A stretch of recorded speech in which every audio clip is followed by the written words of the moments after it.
The pain is finally over as Ohio State goes into Michigan and takes care of business, big-time business. Julian Sayin looked flawless. Cornell Tate, hello. And, Joe, this offensive line late in the game leaning on the Michigan Wolverines. When you recap this game, what are your thoughts? Blake, we talked about this, and I hope Ohio State fans now understand what we meant when we said that Ohio State hadn't been challenged and we want to see how they respond to adversity. It was not a dig. It was a legitimate statement, a legitimate concern, because a college football season is complex. And you know what happened, Blake? You have a really bad first quarter. You can't execute. You can't finish. You look like you were playing pretty timidly. Julian Sayin throws a bad pick. You're giving up some big plays on the ground. And then you take a deep shot on 4th and 5 to Jeremiah Smith. Yes. And everything changes. What a ballsy call, by the way. What a ballsy call. I was fired up. The minute that I saw that, I immediately thought, oh, Brian Hartline, Ryan Day, you guys have my attention. You weren't showing me that you were ready to make that decision, and lo and behold, here we are. You were willing to put your nuts on the table, and you were willing to say, F it. We're not losing this game again because we're playing scared. We're going after their throat. And they did that. From that point on, they dominated them. On the ground, in the trenches, Bo Jackson stepped up. Arvell Reach took over this game. Blake, this is exactly what we talked about.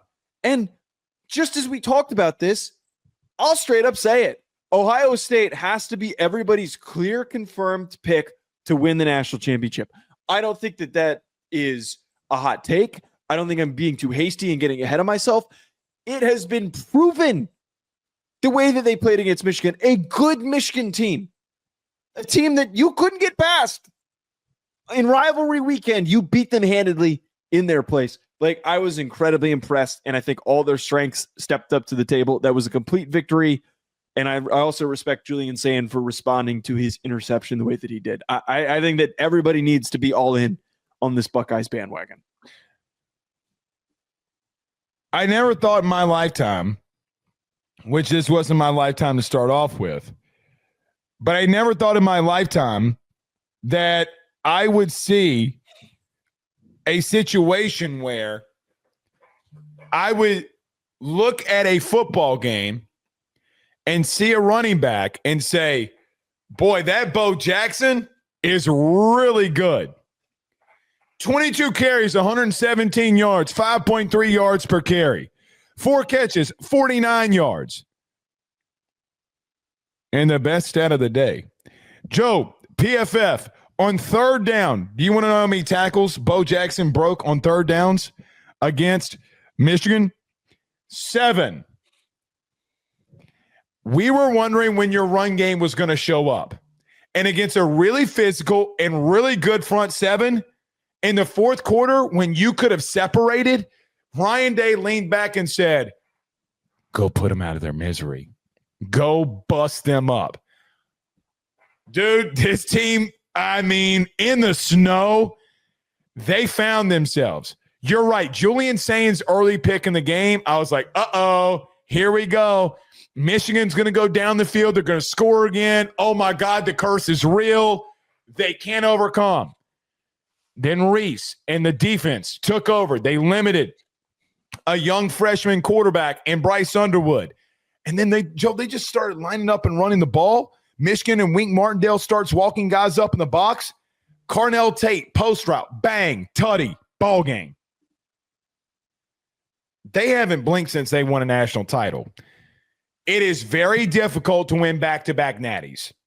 It's difficult to win one. It's very difficult to win back-to-backs. They're still going to have to go through a lot of really tough opponents here. But the bottom line is you are 1,000% right. The team that I saw the other night or yesterday, it's been so long for me. I haven't even slept, but that looks like the best team in the country that I saw last night. Joe, you and I had a thought process too, by the way, that I want to give you and I a lot of credit for. You said in the biggest moments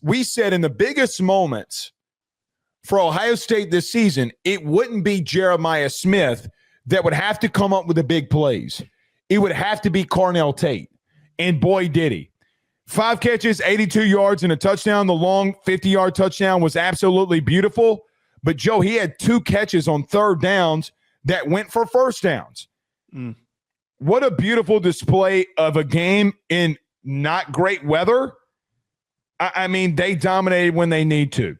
Last but not least for me, Sonny Styles, my God, dude. I mean, he's just all over the place. An overall dominating performance by the Wolverines, by the Buckeyes, after kind of starting off a little bit sluggish. I think that you alluded to this. The part where I felt I had no real fear that Ohio State was going to lose this game when we were previewing it. And I was a little bit perplexed by the way that things happened on that, the first couple opening series with the pick from Julian Sayin and then allowing some of these big plays. It felt pretty clear that Ryan Day was operating differently. He was on a completely different level. I have listened to and read a lot of quotes from him. I saw him playing last year. He was really weird last year. He was like Mike Norvell weird last year, where it looked like the stress was getting to him. And he sounds completely different. And I think that that's now why Ohio State is entering their Alabama era. They're entering that era of Nick Saban taking that stride towards Alabama becoming the premier brand in the sport. I think that this is the perfect moment that you needed, because like here's the real truth about this and the importance of this win. You get to look at yourself and you get to come into the meeting room today, and I'm sure that this was part of the discussion. We got past Michigan. Who's going to stop us now? I know that sounds ridiculous, but we got past the one curse, the one speed bump that we couldn't get over. That was the one thing that held us back. All the upperclassmen in that building understand what that means. And other fan bases, maybe you don't, whatever the hell.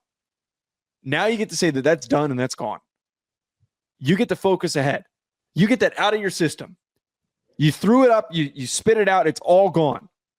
Now you just focus on being you and being your brand and being the better brand. And I think that the last part with this, you really saw that exemplified by the way that Ryan Day carried himself after the game and being so clear and direct about how we're rudely interrupt you. Did you watch his post game? I saw bits and pieces of it, and I kind of calm he was. He was so calm, and the big narrative that he was pushing was, "We're going to win with class, and we're going to get out of here. We kicked their ass. We're going to leave." I think that really shows that you're not going to stoop down to your rival's level, and you're going to take the dub, and you're going to get out of there because bigger things are coming. I'm excited to see what they do during the playoff. Well, I thought they were going to plant the flag. No, I don't think Day operates like that, though. I don't think he does. Like that. He did show a lot of class there. And look, going on Ohio State, we had been calling for you to be challenged. You got challenged, and you dominated in big-time fashion on the road in a hostile environment and big-time rivalry game. So good for them, Joe. Good for them. All right, let's move on here.